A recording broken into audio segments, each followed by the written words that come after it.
Mibaribary loatra ny fahantrany vahoaka malagasy ary mahahonena ny mijery azy ny filohan'ny antoko tiako Madagasikara Andriamatoa Marc Ravalomanana. Ny fahantrany vahoaka no miteraka ny tsy fandriam-pahalemana izay iainana ankehitriny.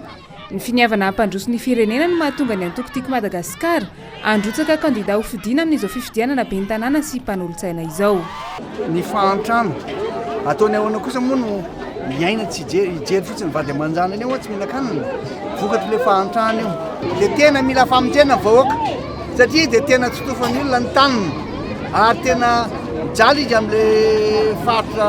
alain'ny sasandreo mila olona mpiaro izany ka eto dia ilaza aminareo mihitsy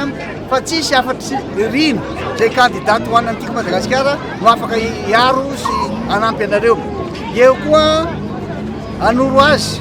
sy apitany fakefa zay fananako miaraka amin'ny ireo mpiarabelona rehetra zay mitady zay tena soa ny vahoaka ty fa tena mijaly ohatrany tsy olona ho an'ny olona maro rano tsy misy ny fotaka sy ny loto etsy an-daniny ina mahatonga an'izany dia zao tsy fisiny ny fandrindrana ny fiaraha-miasa misy ianareo aty amin'ny faritra Manaritsoa isotry ty mananonareo fanatenana mandrakarivo fa hiasa hiaraka aminareo tiako Madagasikara ary manana ny kandidaty Rino numéro 2 sy re mpanolontsaina larana faefatra numéro 4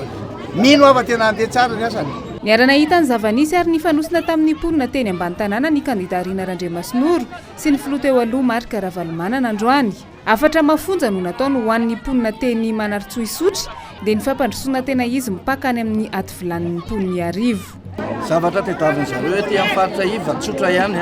tsy mitady zatra sarotra miaraka amin'izy ireo miaro an'izay fananana na tany io na trano